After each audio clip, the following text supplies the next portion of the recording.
নমস্কার বন্ধুরা, প্রলুব্ধকর রসদগড়া চ্যানেলের প্রথম ভিডিও নিয়ে আমি অঙ্কিতা চলে এসেছি।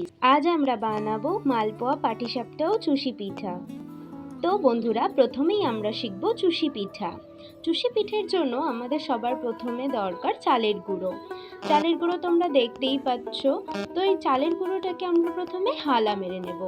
হালা মেরে নেওয়া অর্থাৎ একটু জল আর নুন গরম করে এই উনুনের মধ্যে চালের গুঁড়োটা দিয়ে ভালো করে মিশিয়ে, যেমন ময়দা কিংবা আটা মাখা হয় ঠিক তেমনই একটু শক্ত শক্ত করে মেখে নিতে হবে।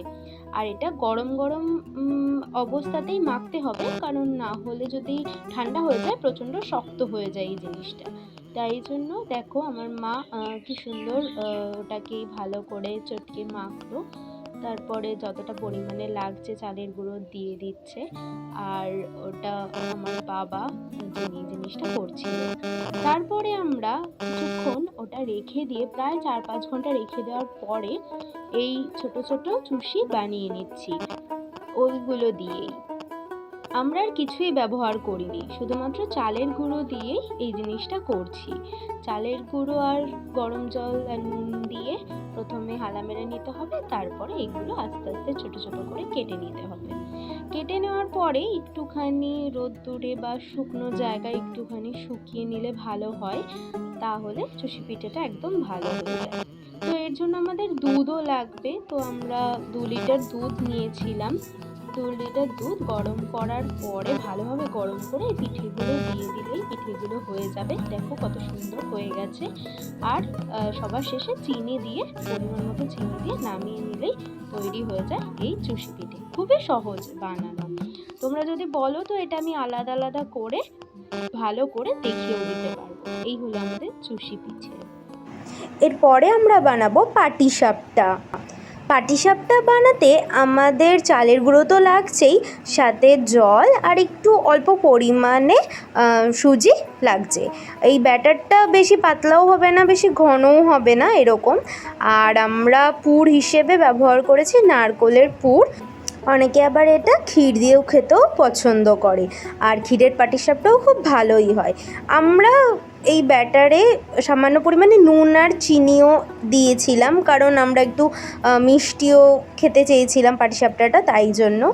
এই দেখো, প্রথমে কড়াইতে অল্প তেল দিয়ে দেওয়া হয়েছে, তারপরেই ব্যাটারটা দেওয়া হলো। সামান্য একটু এদিক ওদিক নাড়িয়ে ওটাকে বড় করে তারপরে ওতে নারকেলের পুরটা দিয়ে দেওয়া হবে। দেখো কি সুন্দর হলো। মোটামুটি গোল হলো না, মোটামুটি ওভালও হলো না। এই যে পুরটা দিয়ে দেওয়ার পরে এবারে খুন্তি দিয়ে সুন্দর করে ওটা মুড়িয়ে তৈরি হয়ে গেল পাটিসাপটা। খুবই সহজ বানানো, বাড়িতে পাটিসাপটা বানানোই যায়, কিন্তু আমরা বাঙালিরা পিঠেপুলি খেতে তো পছন্দই করি। আর সহজ বলতে এটা খুবই সহজ, সেই জন্য বাড়িতে আমাদের প্রায়ই বানানো হয়। এইবারে হলো মালপোয়া। চলো দেখি মালপোয়া কিভাবে তৈরি করতে হয়। প্রথমে আমরা চালের গুঁড়ো নিয়ে নিয়েছি। চালের গুঁড়ো, চিনি আর তার মধ্যে সুজি দিয়ে দিয়েছি। কেউ কেউ নারকেল দিতেও পছন্দ করে, আমরা এখানে নারকেলটা ব্যবহার করিনি। তোমাদের যদি মনে হয় নারকেল দিয়ে খেতে ইচ্ছে হয় তো খেতে পারো, কোনো অসুবিধা নেই। আর এই গরম তেলের মধ্যে ব্যাটারটা দিয়ে দিতে হবে। তারপরে কিছুক্ষণ ওটা হয়ে গেলে তারপরে উল্টে দেব। তো এখন তো ভাজা হচ্ছে, দেখবে লাল লাল করে কি সুন্দর ভাজা হয়ে যাবে। এই দেখো উল্টে দেওয়া হলো। এবার আস্তে আস্তে লাল হয়ে, দেখেছো কতটা ফুলে গেছে। অনেকে এখানে খাবার সোডাও ব্যবহার করে ফোলার জন্য, কিন্তু আমরা এইসব ব্যবহার করি না। আমরা শুধুমাত্র চালের গুঁড়ো, সুজি আর চিনি দিয়েই ব্যবহার করি। আর এই মালপোয়ার ব্যাটারটাও আমরা খুব একটা পাতলাও করিনি আর খুব একটা গাঢ়ও করিনি, একদম মিডিয়াম রেখেছি। আর এতে আমাদের মালপোয়া খুব ভালোই হয়। আর মালপোয়া আমাদের ফোলেও, দেখেছো কতটা ফুলেছে, খাবার সোডা ছাড়াই ফোলে, ভালোই ফোলে।